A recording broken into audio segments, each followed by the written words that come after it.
Philip Duncan taking a look at your forecast for the next few days ahead. And as we come to the end of winter 2020, which finishes today, the 31st of August on the meteorological calendar, if you go with the astronomical calendar, which is, the Earth's axis and our spin around the sun, then basically you've got to wait another 3 more weeks and tell yourself it's still winter.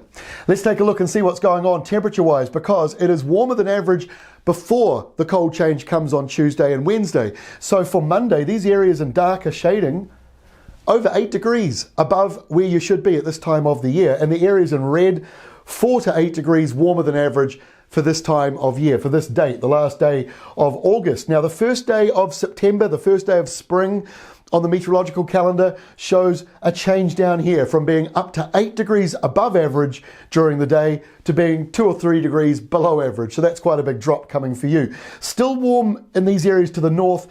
You won't necessarily feel it because the clouds will be coming in with the rain later on, and then the cooler change moves up into the North Island by the time we get into Wednesday. But let's go back to Tuesday now and take a look at that cold front. So there it is at lunchtime, just coming up to the upper South Island with some rain around it, and behind it, the colder change, the temperature drop, and a few snow flurries. We're expecting them to get about 300 metres in Southland and 400 or 500 metres further up into Canterbury.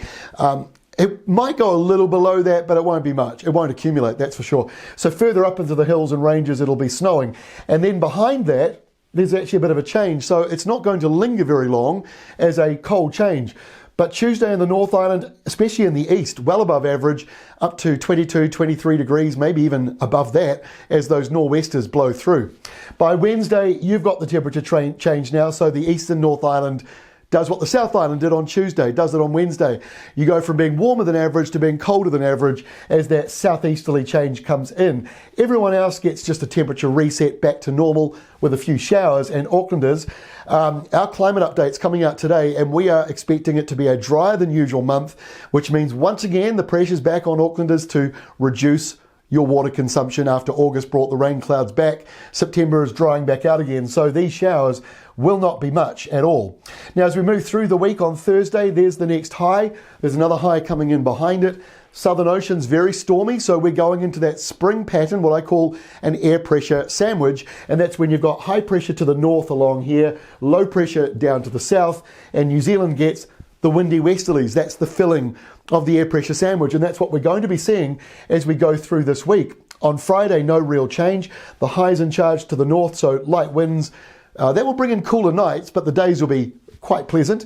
And behind it, the anticyclonic winds going past New Caledonia, going around Queensland, and then drifting down into the South Island means that we end this week on a fairly mild note.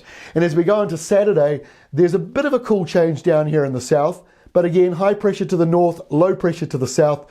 New Zealand's in the spring-like westerly wind sandwich, if you want to call it that.